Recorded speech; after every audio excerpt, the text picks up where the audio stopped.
Di sini saya akan membahas mengenai rasio dalam laporan keuangan.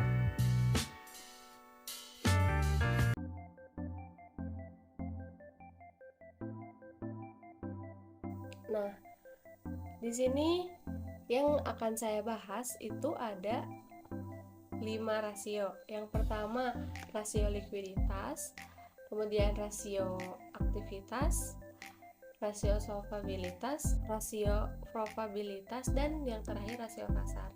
Nah, yang pertama ada rasio likuiditas. Apa sih rasio likuiditas itu? Nah, rasio likuiditas adalah rasio keuangan yang mengukur kemampuan suatu perusahaan untuk memenuhi kewajiban jangka pendek atau utang yang jatuh tempo dalam 1 tahun. Rasio ini menunjukkan seberapa efektif perusahaan dalam memaksimalkan aset lancar dan neracanya untuk membayar hutang dan kewajiban lainnya. Nah, di dalam rasio likuiditas ini ada yang pertama ada current ratio.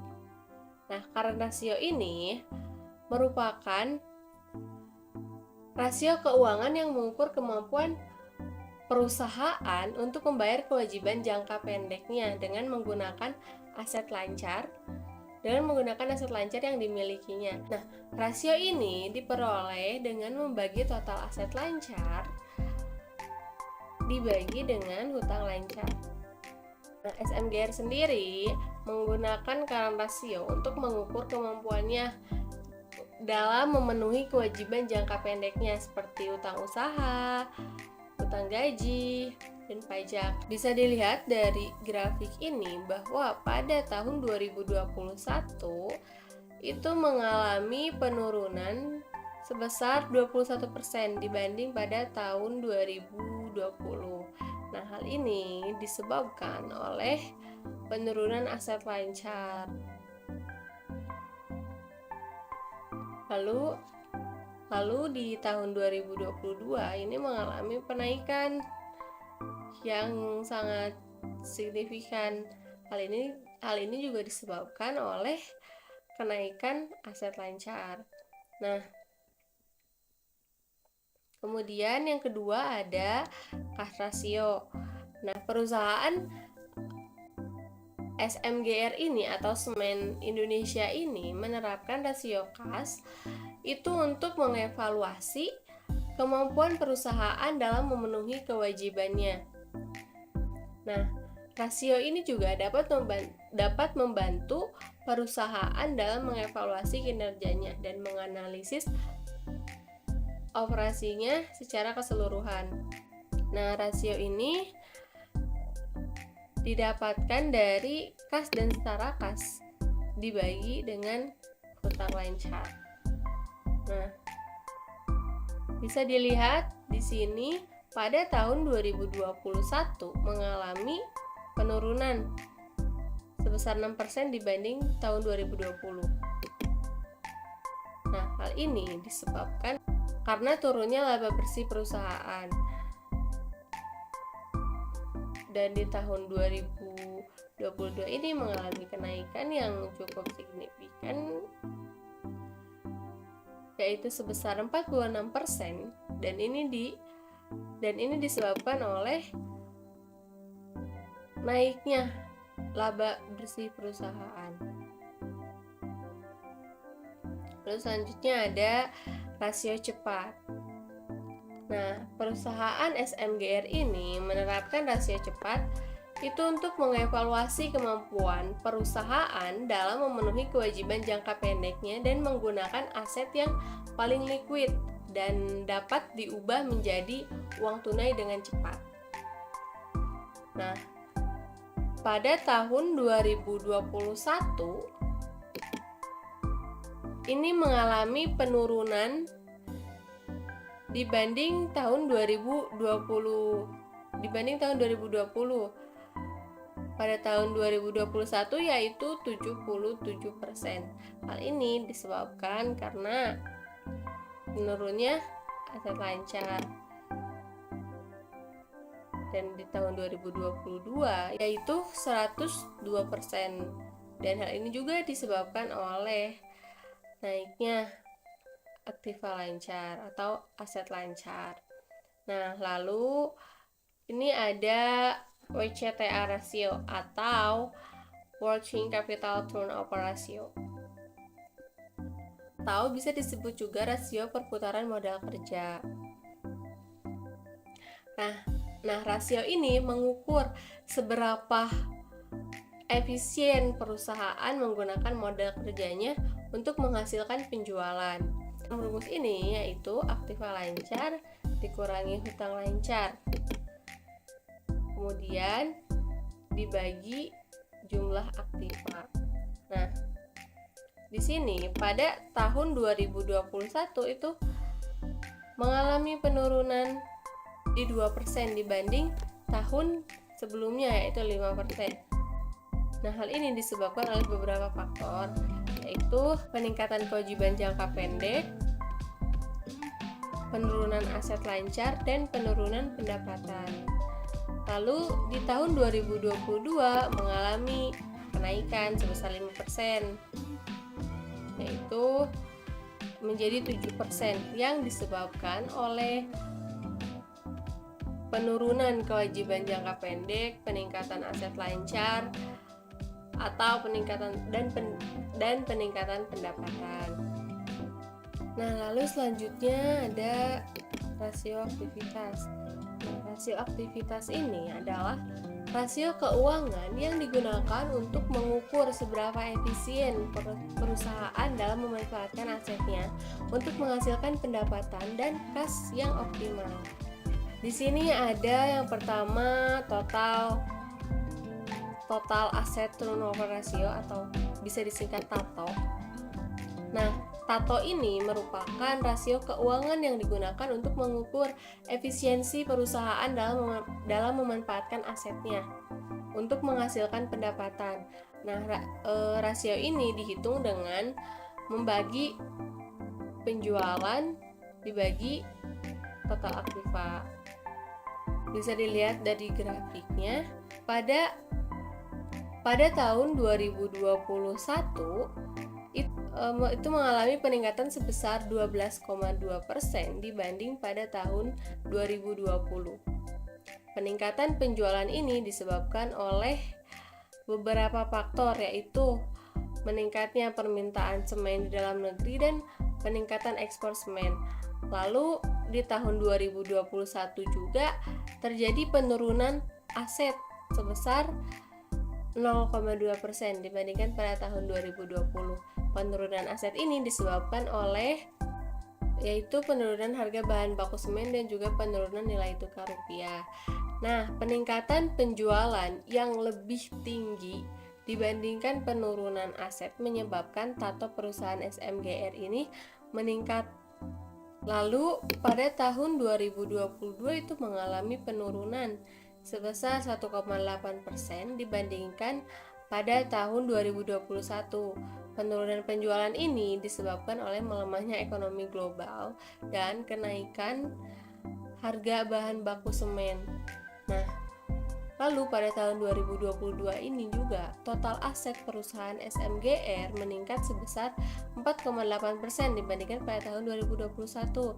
Peningkatan aset ini disebabkan oleh meningkatnya investasi pada pabrik baru dan peningkatan stok bahan baku semen. Oleh karena itu, penurunan penjualan yang lebih rendah dibandingkan peningkatan aset menyebabkan TATO perusahaan SMGR ini menurun. Lalu selanjutnya ada RTOR atau Receivable Turnover Ratio.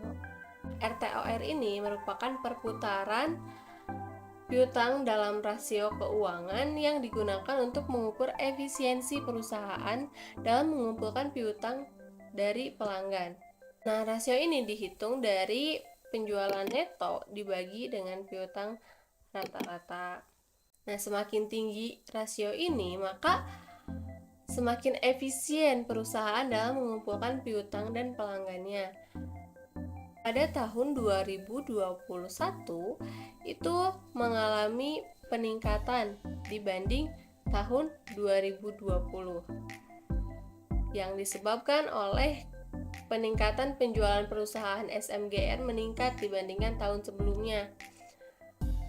Peningkatan penjualan ini disebabkan oleh faktor meningkatnya permintaan semen di dalam negeri dan peningkatan ekspor semen. Kemudian di tahun 2021 dan 2022 rata-rata saldo piutang usaha perusahaan SMGR ini menurun dibandingkan tahun sebelumnya. Penerimaan saldo piutang usaha ini disebabkan oleh meningkatnya efisiensi penagihan gulta usaha dan peningkatan pemberian potongan harga kepada pelanggan. Peningkatan penjualan yang lebih tinggi dibandingkan penurunan saldo piutang usaha menyebabkan RTOR perusahaan SMGR meningkat. Nah, kemudian ada average collection period. Nah, ini tuh merupakan periode penagihan rata-rata. Nah, average collection ini merupakan suatu pengukuran yang menunjukkan berapa banyak waktu yang diperlukan oleh sebuah perusahaan untuk merealisasikan penjualan kreditnya. Nah, pada tahun 2021 ini mengalami penurunan dibanding tahun sebelumnya yang disebabkan oleh peningkatan penjualan pada tahun 2021 dan 2022 itu meningkat dibanding tahun sebelumnya. Penjualan ini juga disebabkan oleh peningkatan permintaan semen dalam negeri dan peningkatan ekspor. Peningkatan penjualan akan menyebabkan average collection period ini menurun. Hal ini dikarenakan perusahaan akan menerima pembayaran dari pelanggannya dalam waktu yang lebih singkat. Nah, lalu penyebab yang kedua yaitu penurunan saldo piutang usaha. Pada tahun 2021 dan tahun 2022, rata-rata saldo biodata usaha perusahaan SMGR itu menurun dibandingkan tahun sebelumnya. Saldo piutang usaha ini disebabkan oleh beberapa faktor. Yang pertama, peningkatan efisiensi penagihan piutang usaha dan peningkatan pemberian potongan harga pada pelanggan. Penurunan saldo piutang usaha juga akan menyebabkan price collection period menurun. Hal ini dikarenakan perusahaan akan memiliki lebih sedikit piutang usaha yang perlu ditagih. Oke, selanjutnya yaitu ada ITOR atau Inventory Turnover Ratio. Nah, ITOR ini atau rasio perputaran persediaan merupakan suatu indikator keuangan yang digunakan untuk mengukur efisiensi perusahaan dalam mengelola persediaan barang. Rasio ini menghitung berapa kali persediaan barang habis terjual dalam satu periode tertentu. Nah, salah satu tujuan perusahaan Semen Indonesia menerapkan ITOR ini adalah untuk menghemat pengeluaran. Dengan mengukur ITOR ini, perusahaan dapat mengetahui seberapa efektif persediaan barang yang dimilikinya. Jika ITOR rendah, artinya persediaan barang tidak berputar dengan baik dan perusahaan harus mengeluarkan biaya lebih untuk menyimpan persediaan tersebut. Sebaliknya, jika ITOR tinggi, artinya persediaan barang berputar dengan baik dan perusahaan dapat menghemat pengeluaran untuk menyimpan persediaan. Nah, pada tahun 2021, perusahaan Semen Indonesia ini mengalami kenaikan sebesar 12,2% dibandingkan pada tahun 2020. Peningkatan penjualan ini disebabkan oleh meningkatnya permintaan semen di dalam negeri dan peningkatan ekspor semen. Kemudian, penurunan harga pada tahun 2021, harga pokok penjualan perusahaan Semen Indonesia ini menurun sebesar 1,6% dibandingkan tahun 2020. Penurunan harga pokok penjualan ini disebabkan oleh penurunan harga bahan baku semen, dan penurunan biaya tenaga kerja, peningkatan penjualan yang lebih tinggi dibandingkan penurunan harga pokok penjualan menyebabkan ITOR perusahaan SMGR ini meningkat. Nah, kemudian pada tahun 2022, penjualan SMGR ini menurun sebesar 1,8% dibandingkan tahun 2021. Penurunan penjualan ini disebabkan oleh melemahnya ekonomi global dan kenaikan harga bahan baku semen. Lalu pada tahun 2022, harga pokok penjualan perusahaan SMGR ini meningkat sebesar 3,4% dibandingkan tahun 2021.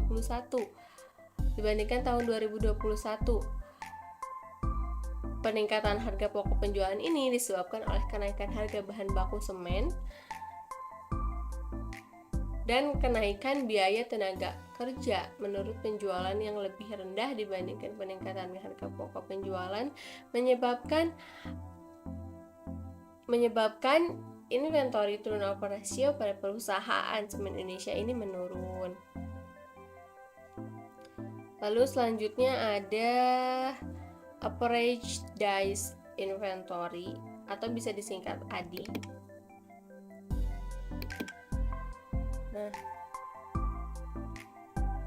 average days inventory atau ADI ini atau rata-rata hari persediaan adalah salah satu indikator keuangan yang digunakan untuk mengukur efisiensi perusahaan dalam mengelola persediaan barang. Rasio ini dihasilkan dari persediaan rata-rata dibagi dengan harga pokok penjualan. Nah, perusahaan SMGR ini menerapkan average days inventory ini, yaitu untuk mengukur average days inventory perusahaan dapat mengetahui seberapa efisien persediaan barang yang dimilikinya. Jika average days inventory ini rendah, artinya persediaan barang berputar dengan baik dan perusahaan dapat memaksimalkan penggunaan persediaan tersebut. Sebaliknya, jika average days inventory ini tinggi, artinya persediaan barang tidak berputar dengan baik dan perusahaan harus mempertimbangkan untuk mengurangi persediaan barang. Nah, pada tahun 2021 ini mengalami penurunan yang disebabkan oleh biaya bahan baku perusahaan yang meningkat sebesar 4,8% dibandingkan pada tahun 2020. Peningkatan biaya bahan baku ini disebabkan oleh kenaikan harga bahan baku semen seperti cleanser, batu kapur, dan pasir kuarsa. Pada tahun 2021, biaya tenaga kerja ini disebabkan oleh kenaikan upah minimum provinsi pada tahun 2021 juga. Pada tahun 2021 harga jual semen perusahaan SMGR ini menurun sebesar 0,4% dibandingkan tahun 2020. Penurunan harga jual semen ini disebabkan oleh persaingan yang semakin ketat di industri semen, peningkatan biaya bahan baku, dan biaya tenaga kerja yang lebih tinggi dibandingkan penurunan harga jual semen. Hal ini menyebabkan average days inventory perusahaan SMGR-nya menurun. Nah, pada tahun 2022 ini mengalami peningkatan sebesar 1,8% dibandingkan pada tahun 2021. Nah, hal ini disebabkan oleh penurunan harga bahan baku semen seperti klengkel, batu kapur, dan pasir kuarsa. Dan juga harga jual semen ini meningkat sebesar 2,2% dibandingkan pada tahun 2021.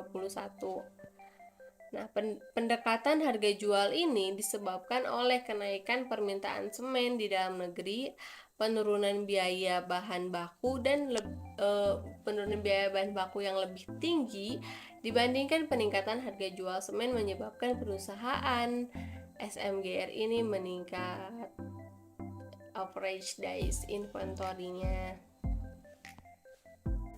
Lalu selanjutnya ada aset turnover atau disingkat jadi ATO.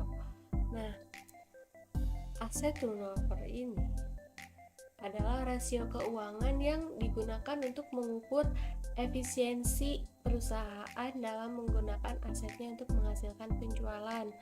Nah, aset turnover ini didapatkan dari penjualan dibagi total aktiva.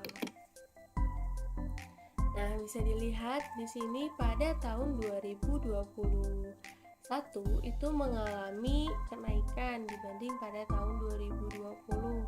Nah, ini disebabkan karena peningkatan penjualannya.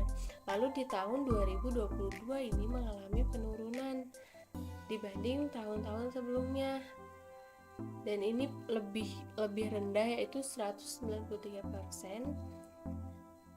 Nah, ini tuh disebabkan oleh turunnya total aktiva, turunnya aset lancar, dan juga penjualannya menurun. Nah, kemudian kita beralih ke rasio solvabilitas.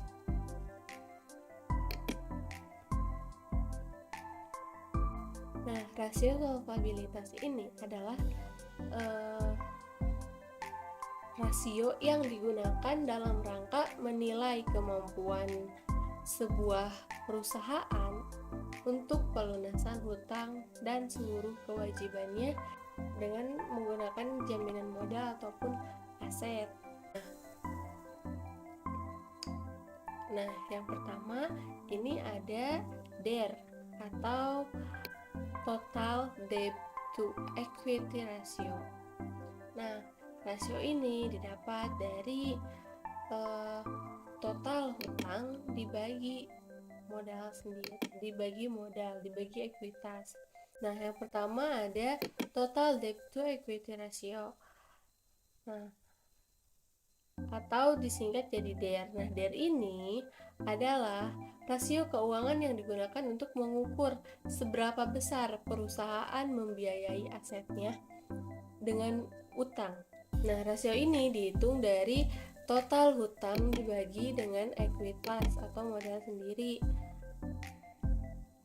Nah, perusahaan semen Indonesia sendiri menerapkan rasio ini yaitu untuk mengetahui seberapa besar penggunaan utang dalam membiayai asetnya. Semakin tinggi nilai DER, maka semakin besar penggunaan utang oleh perusahaan. Nah, bisa dilihat di sini pada tahun 2021 mengalami penurunan dibanding tahun 2020, yaitu sebesar 12,2%. Nah, penurunan ini disebabkan oleh yang pertama peningkatan ekuitas, yaitu yang disebabkan oleh peningkatan laba bersih. Kemudian peningkatan penyusutan aset dan peningkatan toran modal oleh pemegang saham. Nah, di tahun 2021 ini hutang perusahaan semen Indonesia ini menurun sebesar 0,2% dibandingkan tahun 2020. Penurunan hutang ini disebabkan oleh pelunasan utang jangka panjang dan penurunan utang jangka pendek. Peningkatan ekuitas yang lebih tinggi dibandingkan penurunan hutang, maka ini menyebabkan total debt to equity ratio perusahaan semen Indonesia ini menurun. Nah, di tahun 2022 mengalami penurunan sebesar 4,8% dibandingkan tahun 2021. Hal ini disebabkan oleh pelunasan hutang jangka panjang. Nah, peningkatan ekuitas yang lebih tinggi dibandingkan penurunan yang menyebabkan perusahaan SMGR ini menurun. Lalu kemudian ada DAR atau Debt to Asset Ratio. Nah, DAR ini merupakan rasio keuangan yang digunakan untuk mengukur seberapa besar perusahaan membiayai asetnya dengan utang, yang gak beda jauh sama DAR tadi. Nah, rasio ini dihitung dengan membagi total hutang dibagi dengan total aktiva atau aset. Nah, semakin tinggi DAR atau debt to asset ratio, maka semakin besar pengguna hutang oleh perusahaan. Nah, pada tahun 2021 ini mengalami penurunan dibanding tahun 2020.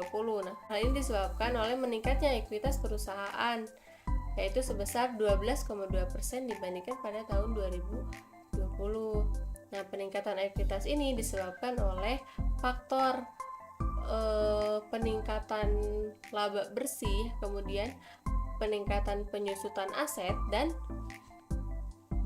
peningkatan setoran modal oleh pemegang saham. Nah, di tahun 2021 ini hutang perusahaan SMGR menurun sebesar 0,2% dibandingkan pada tahun 2020. Penurunan hutang ini yang disebabkan oleh pelunasan hutang jangka panjang dan penurunan hutang jangka pendek. Peningkatan ekuitas yang lebih tinggi dibandingkan penurunan hutang menyebabkan debt to asset ratio ini menurun. Kemudian ini di tahun 2022 juga mengalami penurunan sebesar 5% dibandingkan tahun 2021. Hal ini disebabkan oleh menurunnya total hutang. Oke, selanjutnya ada long term debt to total equity ratio.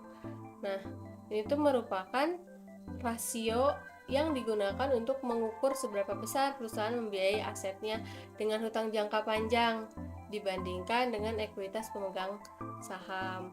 Nah, rasio ini dihitung dengan membagi hutang jangka panjang dibagi dengan ekuitas atau modal sendiri.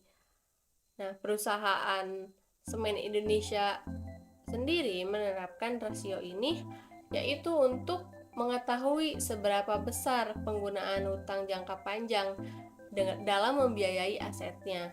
Nah, semakin tinggi long term debt to total equity ratio ini, maka semakin besar penggunaan hutang jangka panjang oleh perusahaan. Nah, di sini pada tahun 2021 mengalami penurunan dibanding tahun 2020. Nah, penurunan ini disebabkan oleh menurunnya hutang jangka panjang dan meningkatnya ekuitas. Lalu di tahun 2022 itu juga mengalami penurunan menjadi 43%. Hal ini disebabkan oleh meningkatnya modal ekuitas.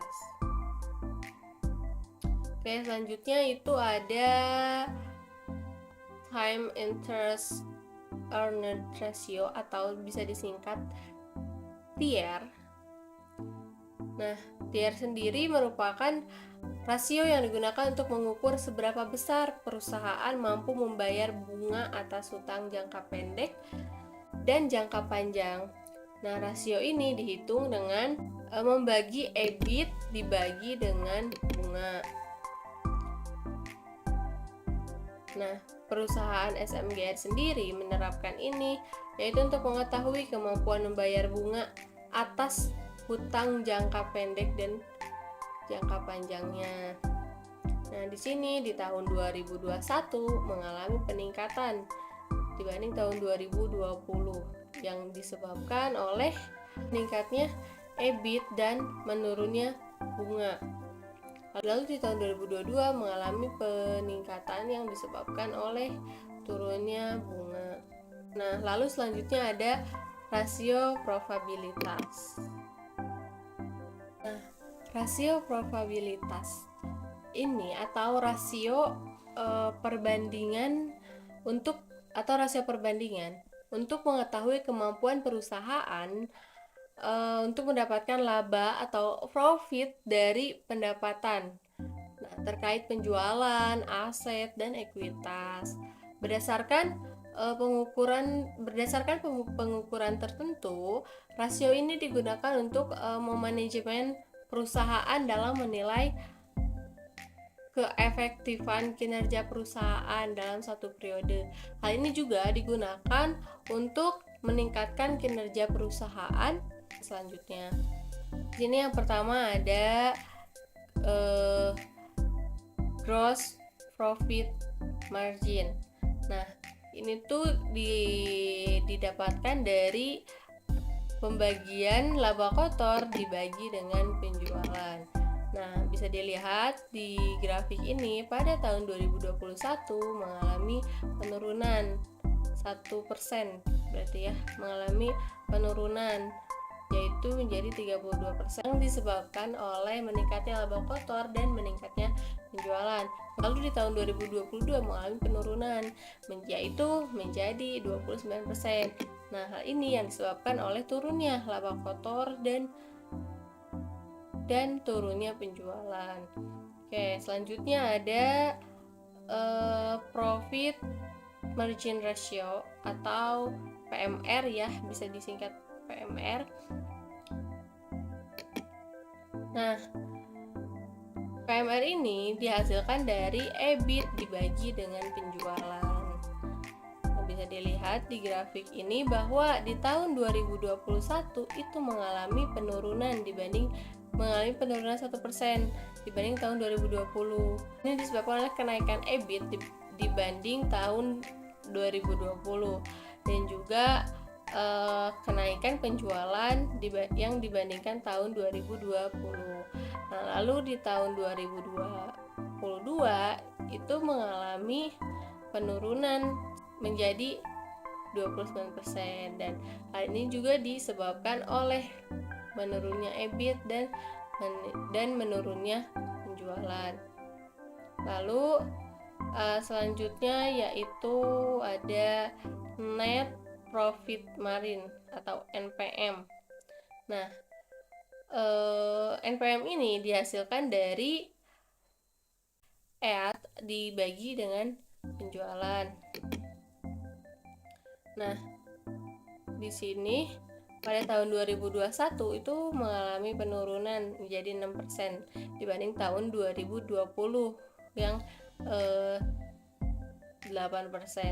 Nah, di tahun 2021 ini mengalami penurunan yaitu menjadi 6% yang disebabkan oleh menurunnya EAT dan juga meningkatnya penjualan. Lalu di sini ada di tahun 2022 itu mengalami penaikan dibanding tahun 2021 disebabkan oleh turunnya penjualan. Lalu selanjutnya return of asset atau ROA. Nah, ROA ini didapatkan dari EBIT dibagi dengan total aktiva. Nah, di tahun 2021 itu sama dengan tahun sebelumnya yaitu 14%.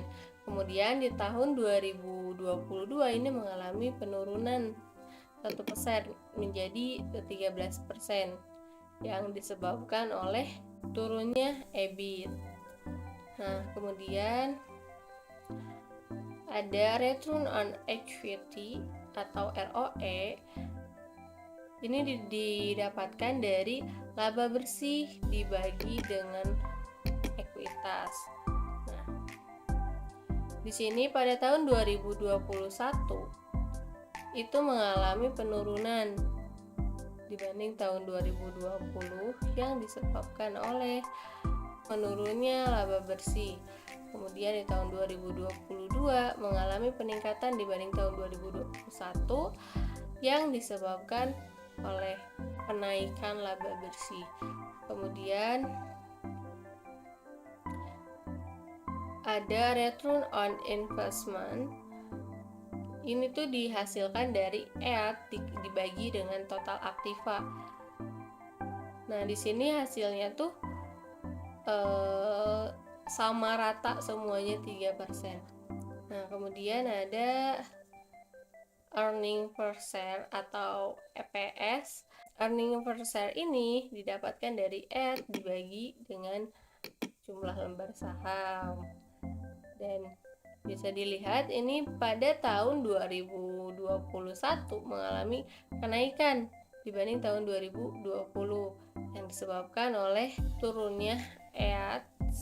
Kemudian di tahun 2022 ini mengalami kenaikan yaitu 0,037%.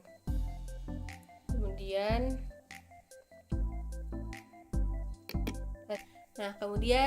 yang terakhir yaitu ada rasio pasar. Nah, apa sih rasio pasar itu?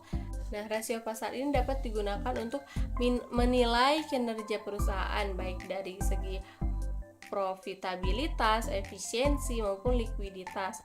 Dengan menggunakan rasio pasar, perusahaan semen Indonesia ini dapat membandingkan kinerjanya dengan perusahaan lain yang sejenisnya. Nah, di dalam rasio pasar ini, yang pertama itu ada price earning ratio. Nah, ini tuh didapatkan dari harga saham per lembar dibagi dengan EPS. Nah, kemudian ini di tahun 2021 mengalami penurunan dibanding tahun 2020 yang disebabkan oleh turunnya harga saham per lembar. Nah, kemudian di tahun 2022 mengalami penurunan juga yang disebabkan sama oleh harga saham per lembar. Terus kemudian ada dividend yield.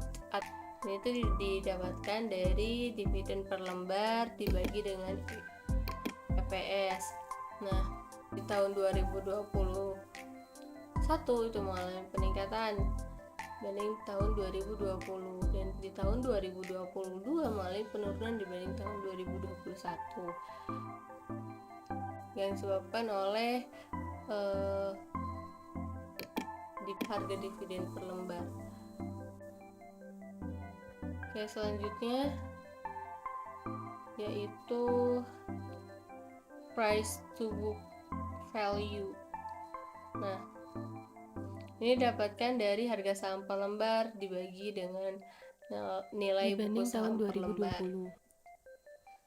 Bisa dilihat tahun 2021 mengalami peningkatan dan di tahun 2022 itu mengalami penurunan dibanding tahun 2021. Kemudian ada book value. Book value ini dihasilkan dari total ekuitas dibagi dengan rata-rata saham beredar. Dan ini tahun 2021 mengalami peningkatan sebesar 0,072% dibanding dengan tahun 2020. Kemudian di tahun 2022 ini mengalami kenaikan lagi yaitu menjadi 0,079%. Oke, dan udah selesai. Jadi cukup sekian yang dapat saya sampaikan, kurang lebihnya mohon maaf. Wabillahi taufiq wal hidayah. Wassalamualaikum warahmatullahi wabarakatuh.